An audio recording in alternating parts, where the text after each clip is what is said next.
महागठबंधन जो है बिहार में चुनाव लड़ रहा है। महागठबंधन पूर्ण बहुमत के साथ सरकार बनाएगा। बिहार की जनता ने पूरा मैंडेट महागठबंधन को दिया था, परंतु सत्ता के लालच में नीतीश जी ने महागठबंधन को छोड़ा और भारतीय जनता पार्टी के साथ मिलकर के चोर दरवाजे से सरकार बनाने का काम किया। आज बिहार के अंदर चाहे वो एनडीए से अलग होकर के चुनाव लड़ रहे, जनता उन्हें पूर्ण रूप से नकारने का काम करेगी। बिहार में 2006 में एपीएमसी एक्ट को खत्म कर दिया गया। 100% सरकारी खरीद को सुनिश्चित बिहार के अंदर करेंगे। मिनिमम सपोर्ट प्राइस कैसे मिले, इस प्रकार के कानूनों का भी निर्माण किया जाएगा। नमस्कार, मैं पूजा सैनी और आप देख रहे हैं कांग्रेस के राष्ट्रीय व बिहार प्रभारी वीरेंद्र सिंह राठौर हमारे साथ मौजूद हैं। स्वागत है सर आपका हमारे चैनल पर। सर, हमारा जो पहला सवाल होगा वो ये है कि बिहार में चुनाव को लेकर क्या तैयारियां चल रही हैं? देखिए, चुनाव बिहार में डिक्लेयर कर दिया गया है इलेक्शन कमीशन के द्वारा और नामांकन की प्रक्रियाएं पहले चरण की शुरू हो चुकी। पहले चरण के कैंडिडेट्स जो हैं कांग्रेस पार्टी ने डिक्लेयर कर दिए गए हैं। हम गठबंधन में महागठबंधन जो है बिहार में चुनाव लड़ रहा है। कांग्रेस, आरजेडी और लेफ्ट पार्टीज़ जो हैं सीपीआई, सीपीआईएम और सब मिलकर के एक महागठबंधन के रूप में बिहार की जनता को एक बदलाव की सरकार बनाने के लिए बिहार में चुनाव लड़ने का काम कर रहे हैं। आज आखिरी दिन है नामांकन का, तो लगभग सभी कैंडिडेट्स जो हैं कांग्रेस पार्टी के नामांकन उनके हो चुके हैं और पूरी तैयारी कांग्रेस पार्टी की है। कांग्रेस 70 सीटों पर महागठबंधन के अंदर चुनाव लड़ने का काम करेगी और मुझे पूरा विश्वास है कि जिस प्रकार से मजबूत तैयारी कांग्रेस पार्टी के कार्यकर्ताओं ने इस विधानसभा चुनाव को लेकर के की है, एक बेहतर तालमेल सभी गठबंधन के दलों के बीच में, सभी कार्यकर्ताओं के बीच में बहुत अच्छे से हो रहा है और बिहार की जनता नीतीश और एनडीए सरकार के खिलाफ एक बुलंद आवाज़ आज करने के लिए पूर्ण रूप से तैयार है और एक नए बिहार की संरचना के लिए महागठबंधन पूर्ण बहुमत के साथ सरकार बनाएगा, ऐसा मुझे पूरी उम्मीद है। सर, एलजेपी और एनडीए अलग हुई है, तो उसको लेकर आपका क्या मानना है? क्या लगता है कि किस तरीके से ये जो चुनाव होंगे वो कैसे होंगे, क्या आगे की प्रक्रिया होगी? देखिए, मैं बात स्पष्ट करूं, एनडीए के दल सेवा नहीं सत्ता की दौड़ लगाने का काम कर रहे हैं।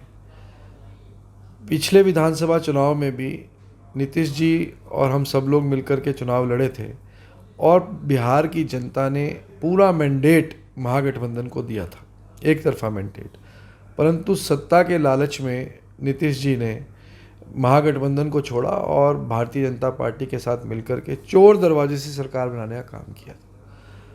और मुझे लगता है कि सत्ता का लालच ही एलजेपी को गठबंधन से, एनडीए से दूर करने का काम सत्ता के लालच ने किया है। तो बिहार की जनता बहुत समझदार है, बहुत जागरूक है और बिहार देश को दिशा देने का काम करता है। तो मुझे पूरा विश्वास है कि सत्ता के लालच में जो दल आज बिहार के अंदर चाहे वो एनडीए से अलग होकर के चुनाव लड़ रहे, जनता उन्हें पूर्ण रूप से नकारने का काम करेगी और महागठबंधन के अंदर निश्चित रूप से आस्था व्यक्त करते हुए एक बदलाव बिहार के अंदर निश्चित रूप से होगा। सर, एक चुनाव आ रहा है, ठीक है, उसको लेकर आप क्या कहना चाहते हैं कि आरजेडी जो टीम, जो लीडर्स हैं आरजेडी का, वो इस दौरान, इलेक्शंस के दौरान किस तरीके से अपनी अपनी प्रक्रिया को दिखाएंगे? देखिए, आरजेडी बहुत मजबूत स्थिति में है। तेजस्वी यादव एक बहुत ही यंग चेहरा है। पूरा आरजेडी परिवार एकजुट है और मुझे लगता है कि एक बहुत बेहतरीन चुनाव आरजेडी और कांग्रेस के और हमारे सीपीआई के लोग मिलकर के लड़ेंगे और मजबूती से सरकार बनाई जाएगी। सर, चुनाव के समय कोरोना काल भी है, तो कुछ असर होगा कोरोना का चुनाव पर? देखिए, इलेक्शन कमीशन ने गाइडलाइंस इशू की हैं और मुझे लगता है कि लोगों को जो दिशा निर्देश दिए गए हैं इलेक्शन कमीशन के द्वारा, उनका पालन करते हुए इस महापर्व में निश्चित रूप से भाग लेना चाहिए। ये एक बड़ी डेमोक्रेटिक प्रक्रिया है, इसके अंदर भाग भी लेना चाहिए। हाँ, हो सकता है कि कोरोना की वजह से कुछ असर देखने को मिले, बट ये हाइपोथेटिकल सवाल है। इसका पहले चरण के बाद हम लोग पोलिंग के बाद ज़्यादा बेहतर तरीके से बता पाएंगे।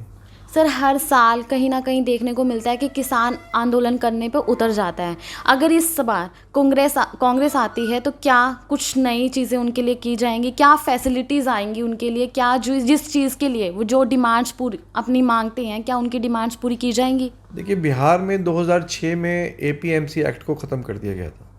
मंडियों के ख़त्म होने की वजह से बिहार का किसान समर्थन मूल्य के लिए संघर्ष कर रहा है, और पूरा बिहार घूमने के बाद मैं दावे के साथ कह सकता हूँ, चाहे वो गेहूं की फसल हो, धान की फसल हो, 1100-1200 रुपये क्विंटल से ज़्यादा औसतन बिहार का किसान नहीं बेच पाता। तो हम बिहार के किसान को आपके चैनल के माध्यम से ये विश्वास दिलाना चाहते हैं कि जिस दिन कांग्रेस पार्टी की सरकार की स्थापना बिहार में होगी, हम ना केवल 100% सरकारी खरीद को सुनिश्चित बिहार के अंदर करेंगे, परंतु मिनिमम सपोर्ट प्राइस कैसे मिले, इस प्रकार के कानूनों का भी निर्माण किया जाएगा, जिससे मिनिमम सपोर्ट प्राइस की गारंटी बिहार के किसान को हो। सर आपका बहुत बहुत धन्यवाद।